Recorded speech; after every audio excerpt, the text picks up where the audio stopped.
আমার কিছু করতে না পেরে শফিক বলে একটা তার ছেলেকে ধরে নিয়ে এসে আটকে রেখেছে।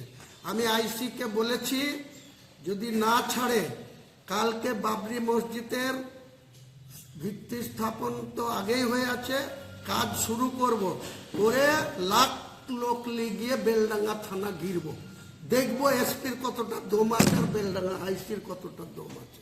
কালকেই ঘিরবো বেলডাঙ্গার আইসিকে, যদি ওই শফিকের ছেলেকে না ছাড়ে। কালকে এক একটা ইট খুলবো বেলডাঙ্গা থানা, এক একটা ইট খুলে নেব, কত গুলি আছে, কটা চালাবে, আর বেলডাঙ্গা থানার ইট কালকে খুলবো। আইসির সাথে বোঝাপড়া করব, এসডিপিওর সাথে বোঝাপড়া করব কালকে।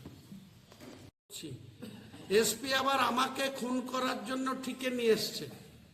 উনি আমার বিরুদ্ধে আমাকে খুন করার জন্য, আমি রাস্তায় গাড়িতে যা আশা করি সেটা দুজন সুপারি কিলারকে এসপি বরাত দিয়েছে যে হুমায়ুন কবিরকে গাড়ি অ্যাক্সিডেন্ট করে খুন করে দিতে হবে, কারণ হুমায়ুন কবিরের রাজনৈতিক মোকাবেলা করতে পারছে না।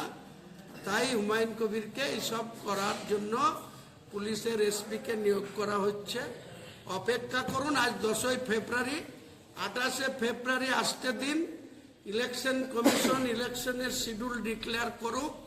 এসপি মুর্শিদাবাদ কোথায় থাকে, ওসি লালগোলা অতনু দাস কোথায় থাকে, মুর্শিদাবাদের প্রশাসন কোথায় থাকে, এটা আমার চ্যালেঞ্জ।